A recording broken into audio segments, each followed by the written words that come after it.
ઉધનામાં પુત્ર સાથેની અદાવતમાં માથાભારે તત્વોએ પિતાને ચપ્પુના ઘા ઝીકી રહેસી નાખ્યા.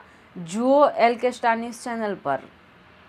ઉધનાની મોરારજી વસાહત નજીક અશોક સમ્રાટ નગરમાં રહેતા ધનરાજ ભીમરાવ તાયડે ગત રાત્રે ઘર નજીક ગલી નંબર 9 પાસે ઊભા હતા ત્યારે તેમની જ રહેણાંક ઝુંપડપટ્ટીમાં રહેતા યોગેશ સંજય નગરાળે અને તેનો ભાઈ રાજવીર સંજય નગરાળે તથા કરણ ઉર્ફે દીપક ગણેશ વાઘ અને તેનો ભાઈ વિશાલ ઉર્ફે રાજ ગણેશ વાઘના અચાનક દોડતા ધસી આવ્યા હતા.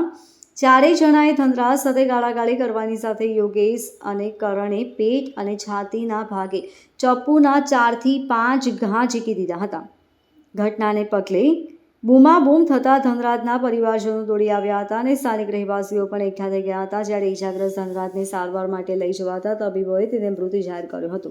ઘટના અંગે ઉધના પોલીસે હત્યાનો ગુનો નોંધી હત્યારા 4 પૈકી કરણ ઉર્ફે દીપક વાઘ, વિશાલ વાઘ અને યોગેશ નગરાણીની ધરપકડ કરી છે. ઉલ્લેખનીય છે કે ધનરાજના પુત્ર વિકી ઉર્ફે લક્કી સાથે કરણ ઉર્ફે દીપકનો 2 વર્ષ અગાઉ સામાન્ય બાબતમાં ઝઘડો થતાં તેઓ વચ્ચે મારામારી થઈ હતી, જેથી કરણ ઉર્ફે દીપકે વિકી વિરુદ્ધ ઉધના પોલીસમાં ફરિયાદ નોંધાવી હતી.